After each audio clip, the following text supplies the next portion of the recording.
Peace, peace, peace. All right, peace, brother Gullah. How you doing?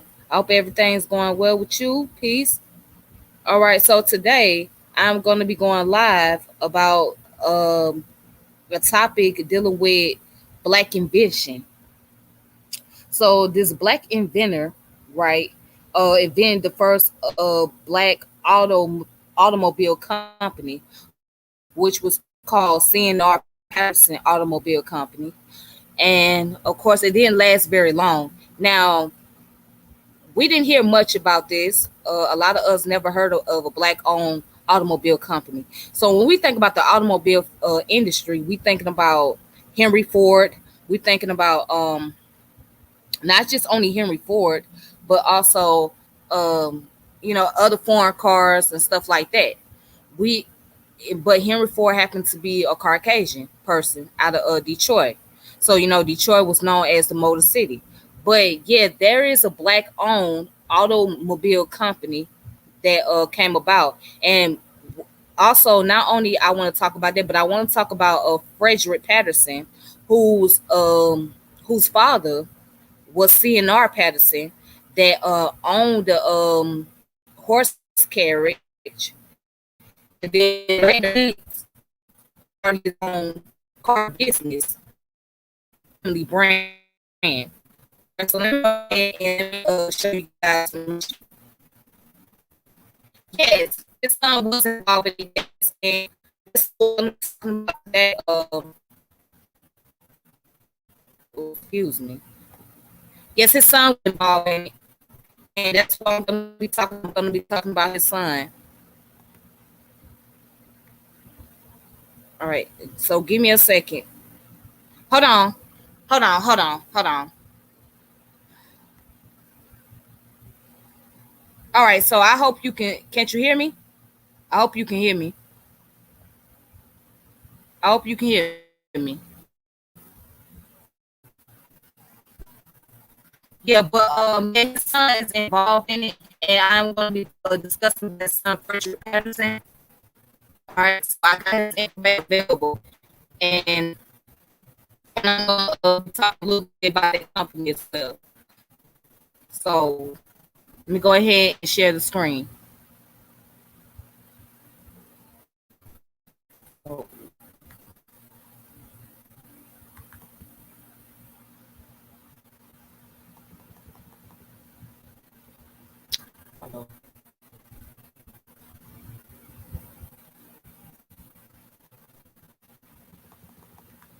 hold on, I'm trying to share the screen.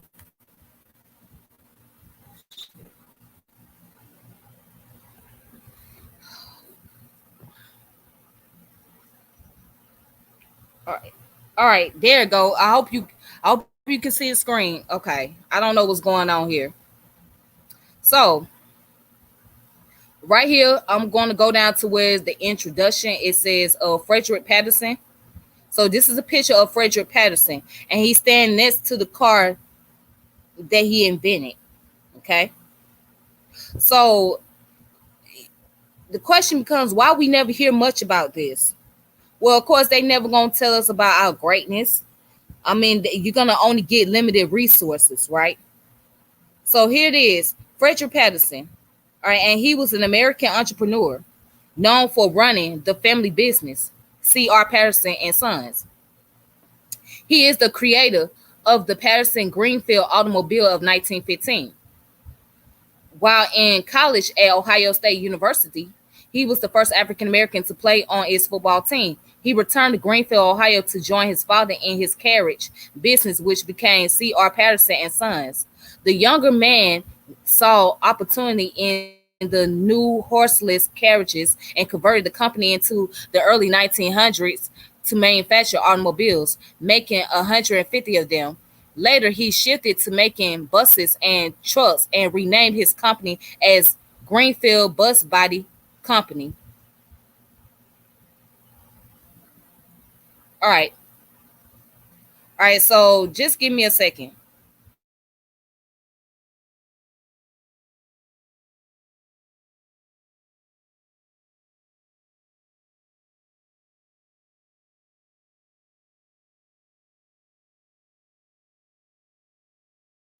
I'm back now.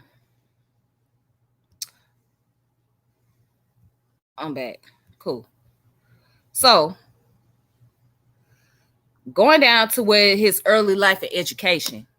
All right, so named after the noted abolitionist, Frederick Douglas Patterson was born in 1871, one of five children of Josephine Oos or Coos and Charles Richard Patterson. His siblings were Mary, Catherine, Dolly, and his younger brother Samuel C. Their father was a former slave who had left to Greenfield, Ohio from Virginia shortly before the American Civil War.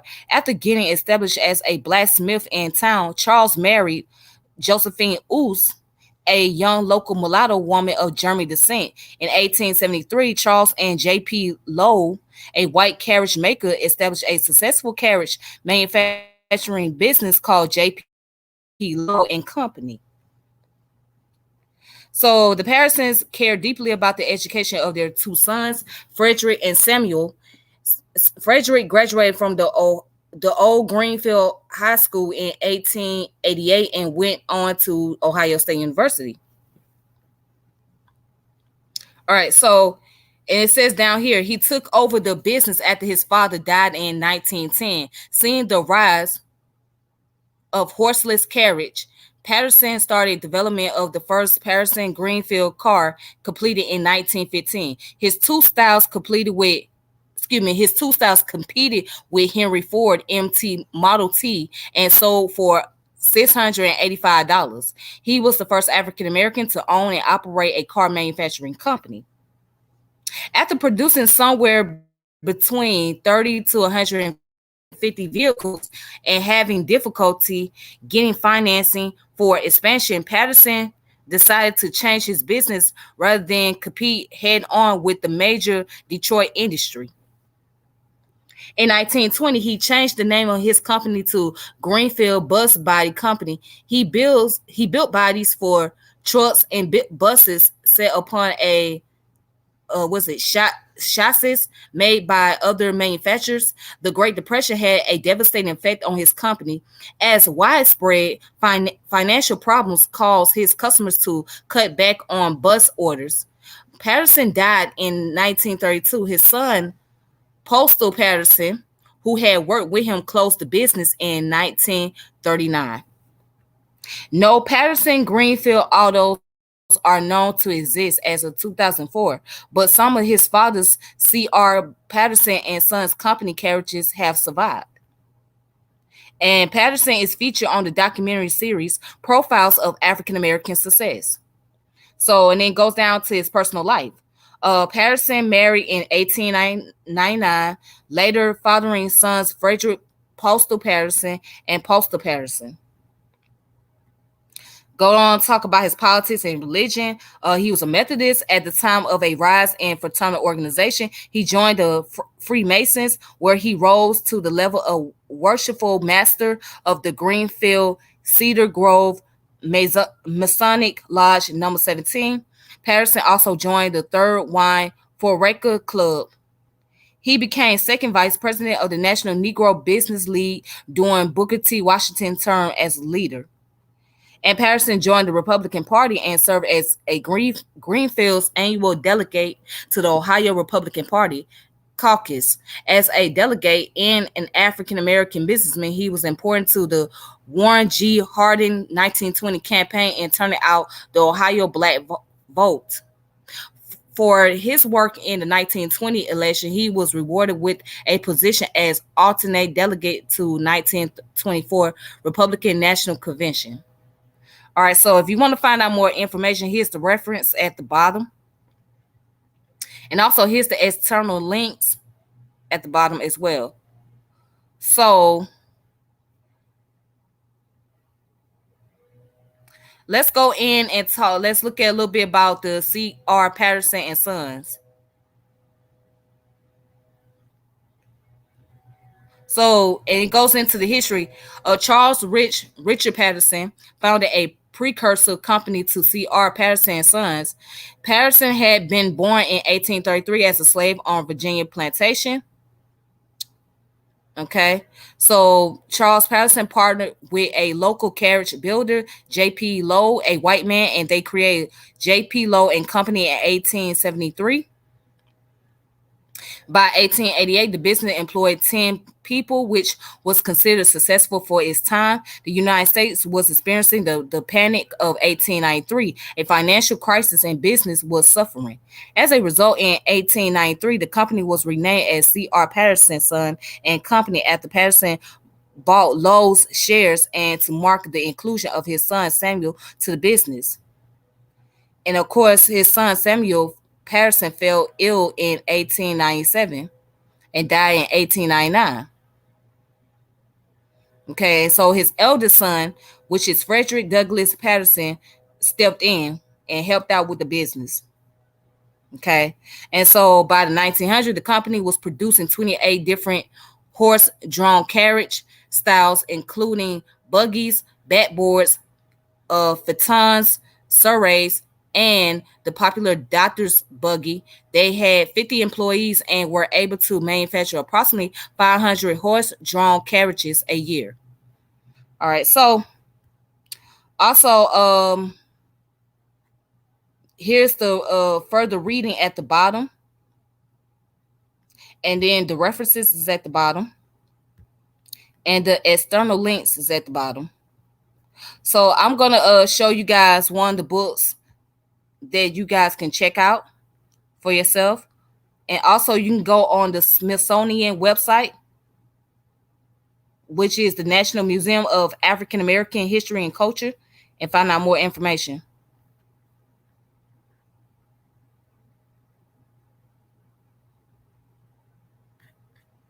All right.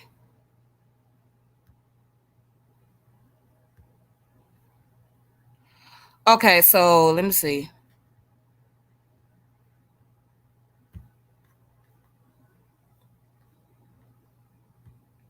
You said, here you go, sis. If you haven't covered her, Charlotte L. Brown has a similar story. All right, I'll look into her, Charlotte L. Brown. All right, so here's the Smithsonian website that you guys can check out for yourself if you want to find out more information about this entrepreneur and his business.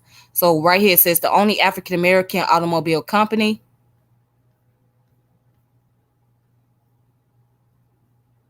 And as you can see, that's a picture of the bus, the Greenfield School District. Okay. And of course, here's the newspaper. Let me see if I can pull this up.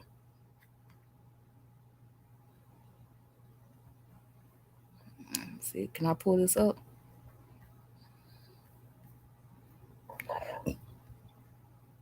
I don't think I can pull it up. But anyways, these are the advertisement. All right. So this one says automobile service, a strictly custom made car, reliability, the first automobile produced in Highland County.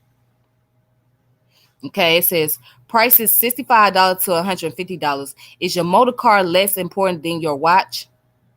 When your timepiece varies a few minutes, why don't you do your own repair or take it just any old place and have it repaired? Because years of experience have educated us to know that an expert repairman alone can tell what is necessary for its successful use.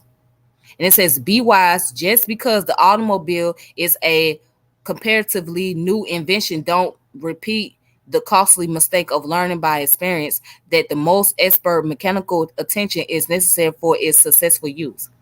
Okay, so that's his advertisement. And of course, and that's an advertisement right there where a woman, or it looks like a child, it appears to be a child, standing on the car. So that looks like a nice automobile, right? Now imagine it could have been like the next Tesla if it was still around to this day. If it was still around to this day, it would have been a next Tesla. But obviously, during that time period, it was hard for African Americans to compete with major corporation, major businesses. because they didn't have enough financial backing. They did not have enough marketing. All right, so I want to show you guys the book that I have.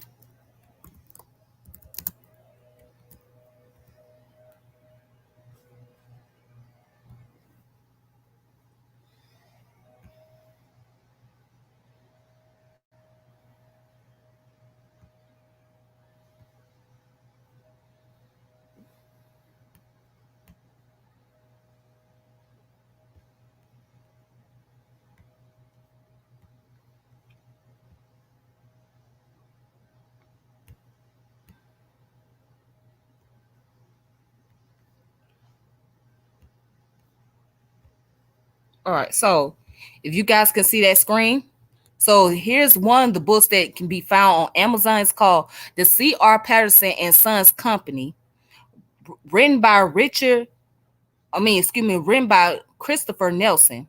It says Black Pioneers in the Vehicle Building Industry, 1865 to 1939.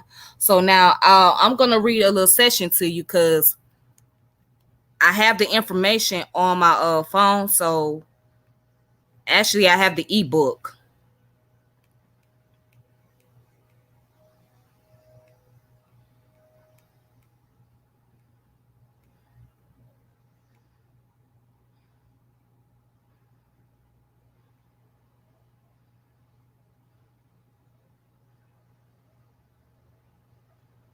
All right, so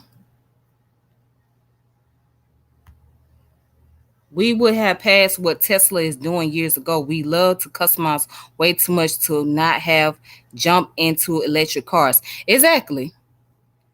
It would have been $1 billion business if somebody else was able to take over. All right, so let me read some information.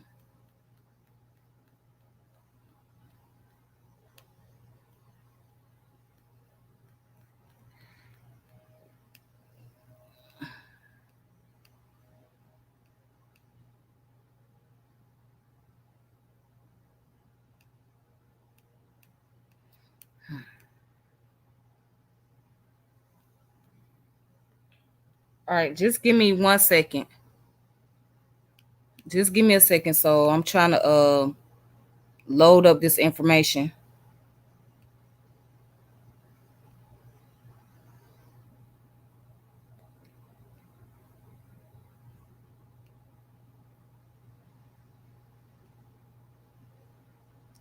All right, so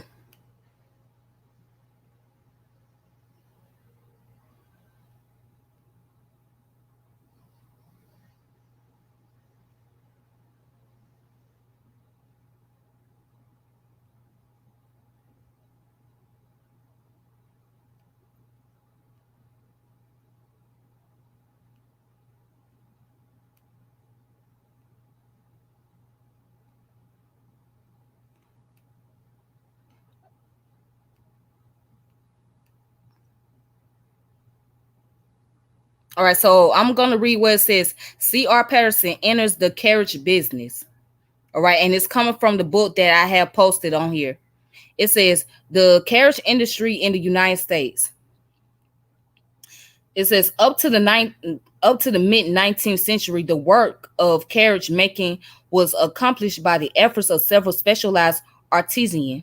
These workers built the parts of a carriage by hand, and they were highly skilled at their craft. Many skilled workers were needed to build a carriage, including woodworkers, blacksmiths, wheelwrights, trimmers, leather workers, and painters. The quality of carriages was high, which often made the prices of the vehicle too high for the average customer to purchase. As the 19th century moved forward, the gradual development and use of machines to aid in making carriage parts allowed the price to be reduced. The introduction of machines in carriage making allowed specialty shops to produce specific products in mass quantities at cheaper prices. Example of this would include shops that specialize in building only wheel axles or springs for carriages. This allows other carriage shops to assemble carriages without making all the parts. The smaller shops did not have to purchase expensive machinery to produce those parts, nor did they have to pay skilled craftsmen to make them by hand. It was cheaper to buy these parts from specialty shops in bulk. All right. So, and then I'm going to skip down a little bit. And it says business continued for many small shops in the United States as a result of various factors. Although industrial potentials did provide new opportunities, the resilience of long-standing practice, particularly the shop economy that dominated the first half of the century, remained strong. Granted, business was likely much slower for a small shop at this point, but those customers who wanted and could afford a custom-made vehicle could still purchase one from these shops. In a way, one could argue that a mechanic reputation for craftsmanship was a form of compensation. His skills and personal attention would assure the finest work and accommodate all demands at reasonable prices. The skilled craftsmen cared much about the products that they produced and took pride in their products. While many times the factory workman was there for a paycheck, this is one of the reasons that many small carriage makers were able to stay in business even after the process of carriage building was mechanized. All right, so and I'm just gonna leave it there. Well, you know what? Let me read one more. It says the C.R. Patterson and Sons company never turned to large scale mechanization for the production of its parts, but rather relied on hand tools and later small electrically powered tools to accomplish the task. The Pattersons preferred to remain a custom shop that produced high quality vehicles and provided expert personalized service to its customers. According to historian Horace Greeley, some of the best examples of American carriage building are afforded by men who have risen from obscurity and poverty to wealth, success, and reputation by their own energy, industry, and intelligence. All right, so that's that's the information about the C.R. Patterson and Sons Company, and it came from the book that I have posted on here. So if you guys want to order the book, you guys can go on Amazon. You can get the ebook, or you can get the physical copy from the Amazon website. So yeah, that's the information. So with that being said, I'm not gonna hold you guys up any longer. I just want to share you guys about the Black history that we don't really know of. So this is the information about Frederick Douglas Patterson and the C.R. Patterson and Sons Company and the making of automobiles that has been Black owned. So yeah, hopefully in the near future we will see more African American on the rise, and hopefully we'll see some of them get to that level like Teslas and the Fords and the Jeeps and the Nissan and all that. Hopefully they could be able to make their own luxury cars. As a matter of fact, I had seen something on Master P channel where he spoke with a guy who was coming out with his own automobile company. And yeah, so I seen that on Master P channel. So I don't know when this is supposed to be taking place or when it's going to be in effect. But anyways, yeah, we need to see more Black people get involved in STEM so that way they can be able to make their own automobiles here in the United States and be able to prosper like the rest. So we do have a lot of people who are very good at. Okay, so I will let me see. Don't forget to check out Charlotte L. Brown, sis. You may like that one and be a good ad on this story here, also demonstrating what sisters have done. Okay, yeah, I'll check her out. I have to look into her information and be able to gather up some more sources so that way I can post it on here. So I'll be able to come back and do the live later. So that's why I'm looking forward to doing that. So hopefully you'll be able to tune in. So I'll check her out, and then I'll be able to gather more information and come back later. All right. But I appreciate you sending that to me, brother. I do. But yeah, as I was saying before, we need to just see more black people on the rise, because we got a lot of black folks in our neighborhood, in the hood, that know how to, work on cars. They know how to fix transmission, motors, and engine, and switch tires out and all that good stuff. So it'll be a great thing to get more involved into, like, building cars, and building cars that will be more efficient. That way you don't have to keep constantly putting gas in there. You know what I'm saying? The way the prices are today. So yeah, this should be inspiration to us all, but it's sad that you have to go and find out on the internet versus learning about it in the colleges and universities. But anyways, I'm gonna close it out for now. So I will be back later with another topic. I'm gonna be doing a topic about Charlotte L. Brown. So shout out to Brother Gullah. All right, Niccolo Gullah. Shout out to that brother, and I'm going to be able to present information on her. But until then, I hope you guys enjoyed this. Make sure you guys subscribe to the channel and hit the notification bell. And until next time, may peace, power, and elevation be to all of you. This your girl Tiffany, and I am logging off. All right, take it easy. And hold on, wait. I do paint and body work by trade, even painting stuff for NASA and the military. Well, she's you in that field. You in there. You in there. You in there. Wow, that's magnificent. So yeah, the brother on here said he does a paint and body work by trade. See, and if more of us can get involved in doing trades, that will be more proficient for us. That would expand us. That would get us more actively involved in STEM. I think that's the key to getting more black people involved in STEM, just by getting us involved in trades. Because once we learn the trade, then we'll eventually learn about the STEM program, which is dealing with science, technology, engineering, mathematics. All right. But other than that, you guys take it easy. Like I said, make sure you subscribe to the channel, hit the notification bell. Make sure you share the contents on here, and I will connect with y'all later. All right. So peace.